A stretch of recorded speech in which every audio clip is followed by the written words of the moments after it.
भगवान शिव की कथा कर रही है। डाब को, कुसा को 3 जगह पर, पहला द्वार से अंदर प्रवेश करते समय सीधे हाथ पर कहीं पर भी रख सकते। दूसरा, पूजन का जो स्थान हो, पूजन की जो जगह हो, वहां अगर कुसा नहीं रख सको तो कुसा का आसन जरूर रखो। अगर कुसा नहीं रख सकते तो कुसा का आसन जरूर। तीसरा,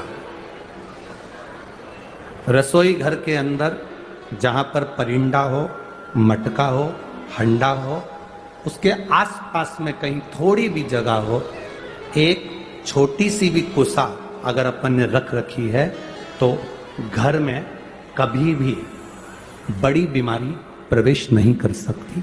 एक कुसा भी अगर हमने रखी है, एक डाब भी हमने रखी है,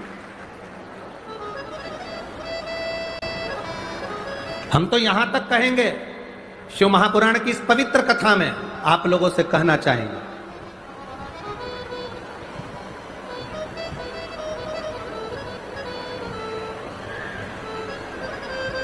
कभी कभी इस पवित्र कथा में अगर आप लोग स्मरण करेंगे तो कभी जिंदगी में आप कोई बड़ी जांच कराने के लिए जा रहे हो कि डॉक्टर ने बोला है कि इनको ये बीमारी हो रही है, इनको ये रोग हो रहा है, इनको ये तकलीफ, आप डॉक्टर को दिखाओ, जांच कराओ, डॉक्टर दवाई दे, उसको खाओ। डॉक्टर भी शंकर का एक रूप है। जैसे शिव महामृत्युंजय है तो जगत के जितने डॉक्टर हैं ये भी महामृत्युंजय का एक प्रतिबिंब स्वरूप है। आप इनको दिखाओ, डॉक्टर भी शंकर का एक स्वरूप है। ऐसा नहीं कि तुम डॉक्टर को नहीं मानोगे, डॉक्टर शिव का एक तत्व स्वरूप माना, महामृत्युंजय माना गया, आप दिखाओ। पर यहां शास्त्र कहता, शिव महापुराण की कथा वर्णन करती है, जब तुम जांच कराने के लिए जा रहे हो, तुम्हें लग रहा है कि डॉक्टर ने बोला है कोई बड़ी बीमारी है, गठान है, और ये गठान, ये गांठ गर्भाशय में आ गई, ये गांठ कहीं शरीर में आ गई, और तुम्हें लग रहा है कि ये तकलीफ देगी और जांच के लिए जाएगी। उसके पहले जब आप डॉक्टर की जांच कराने के लिए जाओ, उसके पहले कुशा का जल, अगर महादेव जी की जो जलाधारी होती है, इसमें महादेव जी बने, दिख रहा है सबको? सबको नजर आ रहा है? टीवी के माध्यम से भी आप लोग देखते रहना, ठीक है? ये जो महादेव जी का शिवलिंग है, ये जो जलाधारी है, ये जलाधारी पार्वती जी का स्थान, इसके बीच में एक लाइन है, वो अशोक सुंदरी का स्थान, राइट में गणेश जी, कार्तिकेय जी। शिवलिंग के ऊपर जो जलाधारी रहती है जिसमें से बूंद बूंद पानी टपकता है, ये शंकर भगवान की 5 लड़कियां, जया, विषहरा, शामलीवारी, दौतली, देव, शिव जी की 5 बेटी। जब तुम्हें लग रहा है कि कोई बड़ी बीमारी हमारे शरीर में प्रवेश कर रही है और डॉक्टर कह रहे हैं कि इसकी जांच होगी, उसके पहले कुशा का जल, डाब का जल, ये अशोक सुंदरी का स्थान जहां पर है और शिवलिंग का जहां स्थान है, इसके बीच में जो जगह खाली पड़ी रहती है, इस स्थान पर अगर हम कुशा का जल, डाब का जल चढ़ा देते हैं और उस जल को उस स्थान पर जहां तुम्हें लग रहा है कि इसकी जांच होने जा रही है, उस स्थान को लगाकर जांच के लिए जाते हैं, कभी जिंदगी में बड़ा रोग प्रवेश कर ही नहीं सकता। कुशा का जो जल होता है, डाब का जो जल होता है, ये साधारण जल नहीं होता महाराज जी, इसको साधारण नहीं कह सकते। कुशा के जल को साधारण नहीं कहा जा सकता। आजकल तो कपड़े के आसन आ गए। मेरी बुजुर्ग माता यहाँ पर बैठी हैं, बुजुर्ग अगर कोई बैठे होंगे तो उनको मालूम होगा, आजकल तो कपड़े के आसन आ गए। पहले ब्राह्मण को जो आसन दान दिया जाता था वो कुशा का दिया जाता था। बोलो री माताओं, सही है कि गलत है? पहले 3 चीजें बड़ी विशेष होती थी। ब्राह्मण को दान करने के लिए कुशा का आसन होता था। सौभाग्यवती नारी को सुहाग का सामान जो दान दिया जाता था वो बांस की टोकरी में दिया जाता था, जिसको सुहाग पिटारी कहते थे। अब आप क्या क्या कहते हैं हमें नहीं मालूम, पर हमारे उधर तो सुहाग पिटारी कहते थे। पिटारी का मतलब होता है उसमें बांस की डलिया, ब्लाउज के पीस रख दिया, कुंकू रख दिया, हल्दी रख दी, मेहंदी रख दी, चूड़ी रख दी, जो तुमने रखा वो बांस की पिटारी में रख। बांस की पिटारी में क्यों रखते थे? हमारे यहां बांस की पिटारी की महत्वता क्या है? हमारे सनातन हिंदू धर्म में बहुत सी चीजें हैं जिसकी बड़ी महत्वता है महाराज। जैसे शादी के मंडप में बांस लगाना, वंशकार समाज के जो भाई होते हैं जो बांस का काम करते हैं, लोग भले कुछ भी कहें कि ये वंशकार है, ना ना ना, शिव महापुराण की कथा कहती है वंशकार बांस की डलिया का निर्माण करता है। जैसे बांस कभी समाप्त नहीं होता, लगा हुआ बांस में से बांस कटता जाता है, बांस फूटता जाता है, बांस कभी समाप्त नहीं होता। जिसमें से पैदा हुआ फिर होगा, उसको काट लो फिर होगा। उसी तरह वंशकार समाज जो बांस की डलिया का निर्माण करती है, वो वंशकार समाज बांस की डलिया इस भाव से बनाती है कि जिसके यहाँ शादी में जाए, सुहाग पिटारी में जाए, उसका सुहाग खूब बाबा कृपा बना कर रखे, उसका वंश खूब है। अब लोग वंशकार, आजकल राजनीति के अंतर्गत चलते चलते तो हम क्या बोलें, बस बोल नहीं सकते, क्योंकि राजनीति के अंतर्गत सारी समाजों को तोड़ दिया गया है। ये समाज का है, वो समाज का है, वो समाज का है। पर शिव महापुराण की कथा कहती है ब्रह्मा जी के द्वारा प्रकट हुए मनु और शत्रुपा, इन मनु शत्रुपा की आप और हम सब औलाद हैं। कौन ब्राह्मण, कौन क्षत्रिय, कौन वैश्य, कौन शूद्र, ये सब भगवान की औलाद हैं। इनमें कोई भेद नहीं होना चाहिए, सब एक होना चाहिए। पर थोड़ी सी राजनीति, थोड़ी सी वोट के चक्कर में लोगों ने अपने अपने समाजों को तोड़ दिया। गलत है। ये शिव पुराण रखी है, 1 2 3 4 ब्राह्मण, क्षत्रिय, वैश्य, शूद्र, 4 पाए पर ये पोथी रखी है। उसी तरह हमारे ब्राह्मण, क्षत्रिय, वैश्य और शूद्र, ये 4 भारत के वो स्तंभ हैं जिस पर ये पूरा सनातन धर्म टिका हुआ। ये 4 ऐसे स्तंभ हैं जिस पे पूरा सनातन धर्म टिका हुआ है। पर वोट के चक्कर में, राजनीति के चलते हुए आज इन सनातन धर्म को तोड़ने के लिए लोगों ने विचार कर लिया सनातन धर्म ऐसे नहीं टूटने वाला। तो सबसे पहले लोगों ने कहना चालू करा अगरबत्ती लगाना बंद करो, क्योंकि अगरबत्ती में बांस होता है। थोड़े दिन के बाद ये तुम्हारी अगरबत्ती छुड़ा के तुम्हारे हाथ में मोमबत्ती पकड़ा देंगे और कहेंगे तुम्हारा बाप यही है, अब इसी को भजो, सनातन धर्म को भजना बंद करो। पर शास्त्र रीति कहती है, हमारा सनातन धर्म कहता है ब्राह्मण, क्षत्रिय, वैश्य, शूद्र, ये चारों एक स्तंभ है सनातन धर्म के। ये हमें कितना भी कोई तोड़े, पानी को डंडे से मारने से पानी अलग होता है क्या? अरे बोलो तो जीजियो, नहीं होता। इनको लोगों ने कह दिया ये तो वंशकार हैं, ये तो चर्मकार हैं, ये तो ये, ना ना ना ना।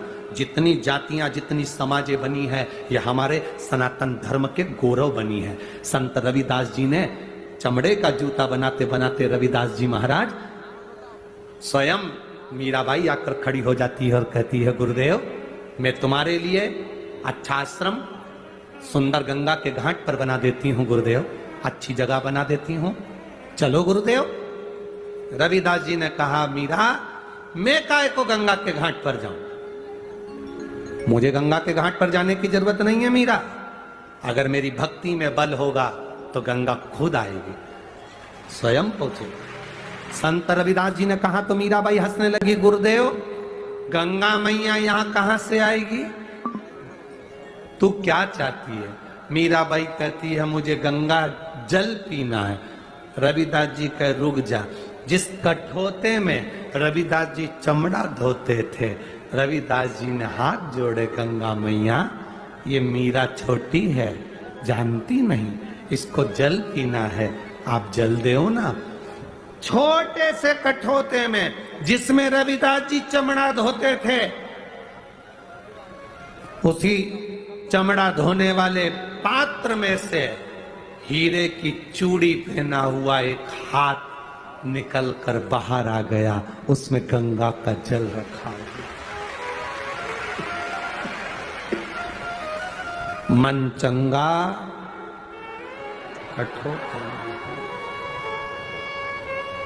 कठोते में गंगा।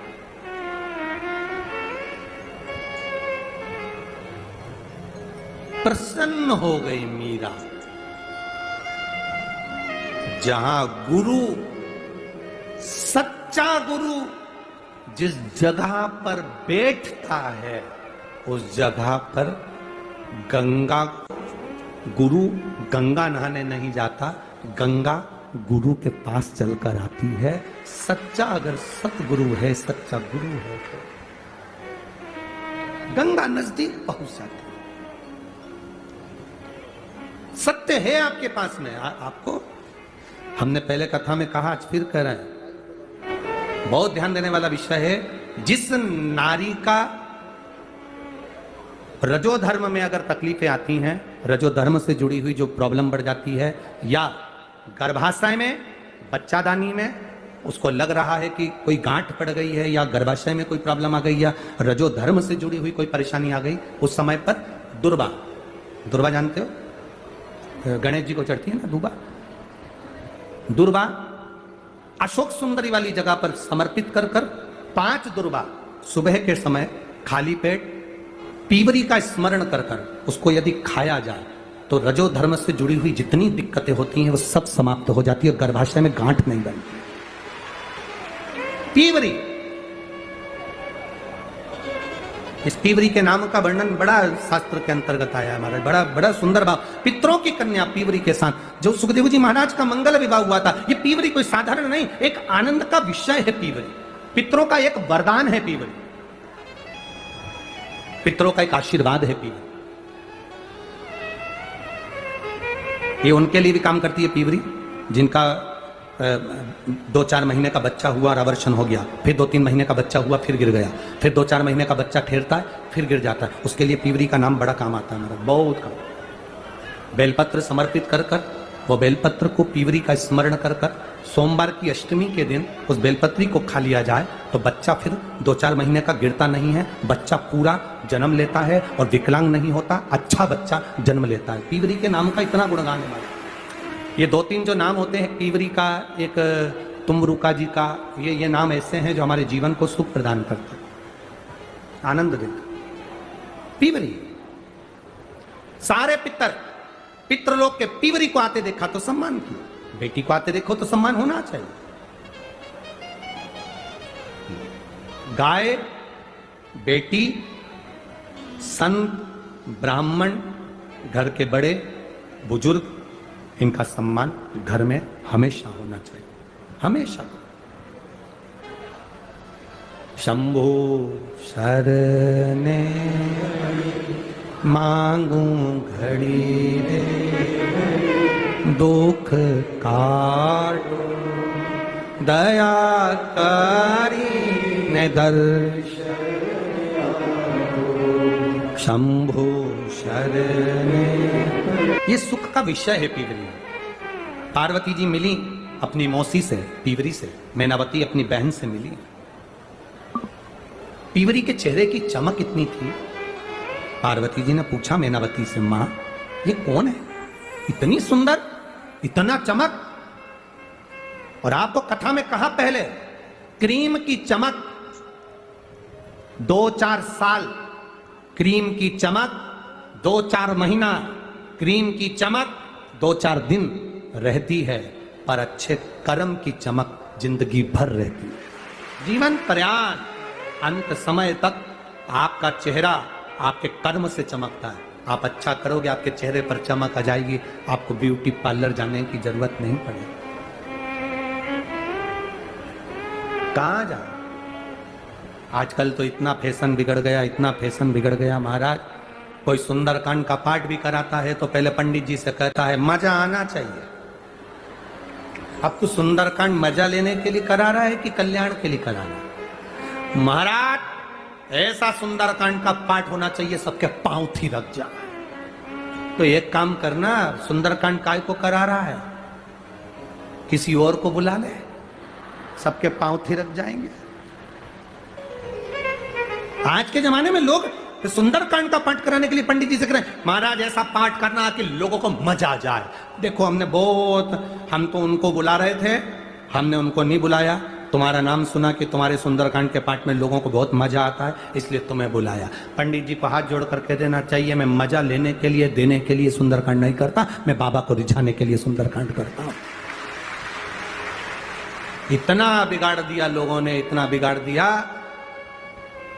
पहले मेकअप का डब्बा कमरे में जाता है, तब जाकर कई कथाकार ऐसे हैं इतना मेकअप कर कर तब कथा में आते हैं।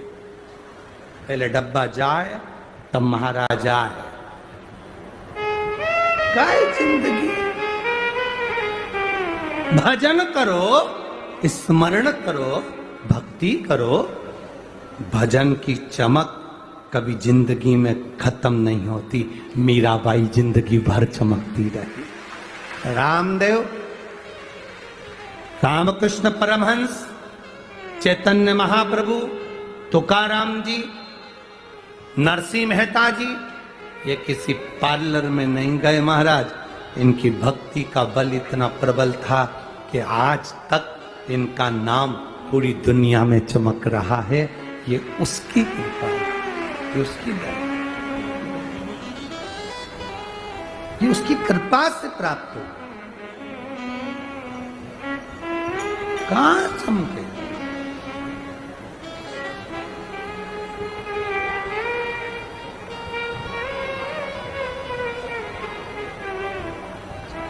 कई लोग हमसे भी कह रहे थे, गुरुजी तुम्हारे बहुत सारे बाल उड़ गए। तो हमने पूछा क्या हो, तो उससे अरे गुरुजी आजकल तो बहुत अच्छे अच्छे बाल आते हैं, इसे चिपका लो। हमने कहा जनता देख रहे हो, जहां से आते वहीं पकड़ के तो हमारा कुर्ता खींचती है। एक आध ने खींच लिया तो कल्याण कर दे, तो क्या उसका। अरे महाराज, ये चमक, ये दमक, फुल वन में महक, सब कुछ मेरे भोलेनाथ तुम्ही से है। ये सब उसी का तो है जो हम भज रहे हैं, हम स्मरण कर रहे हैं। आप करो भगवान की भक्ति। बुजुर्ग बुजुर्ग माताओं को देखना, जितनी बूढ़ी बूढ़ी तुम्हारी सास है ना, तुम्हें तो तैयार होने में 2 घंटा लगता है, सास